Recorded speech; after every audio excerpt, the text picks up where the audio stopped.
Wind 300 at 16, 33, runway 31 left, clear for land. In reaction to persistent COVID outbreaks, around 2,500 frontline Qantas and Jetstar staff will be stood down or furloughed for an anticipated 2 months, the airline announced on Tuesday, the 3rd of August.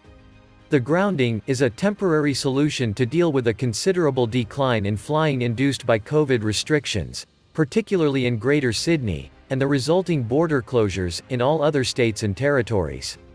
Qantas has stated that no job losses are anticipated.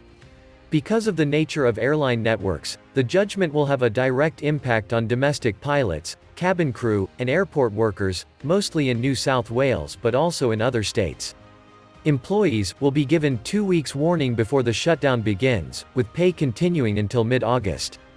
Income support, in the form of government disaster payments, will be critical in assisting eligible employees to get through this difficult period, and the Qantas Group welcomes the targeted federal government assistance, offered for those stood down outside of declared hotspots, and to maintain domestic aviation capability. Qantas Group CEO, Alan Joyce said, "The difficult choice to initiate stand-downs represented the realities that many businesses in New South Wales face. This is definitely not what we want to do, but we are now facing an extended period of limited flying, which implies no work for a number of our employees. We've borne a large amount of cost since the recent lockdowns began, and despite thousands of cancelled flights, we've continued to pay our employees their full salary." Because of lockdowns in 3 states, Qantas and Jetstar have reduced their domestic flight capacity from about 100% in May to less than 40% in July.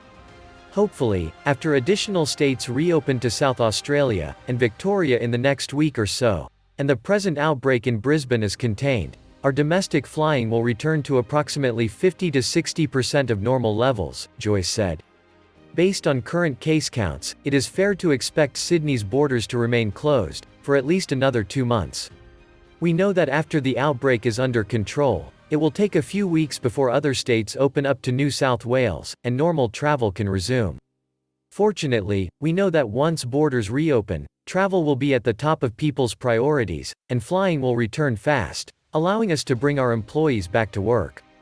This is tremendously difficult for the 2,500 of our employees, who have been directly touched, but it is also significantly different from this time last year, when we had more than 20,000 staff laid off, and most of our aircraft in hibernation for months on end. The vaccine rollout implies the end is near, and lockdowns soon be a thing of the past.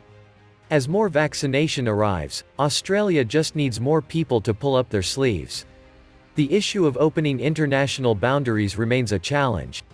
Several thousand Qantas and Jetstar crew members, who regularly fly abroad, have been on extended leave since the pandemic began. Higher vaccination rates are also critical to resuming international flights and, eventually, bringing all of our staff back to work, Joyce noted.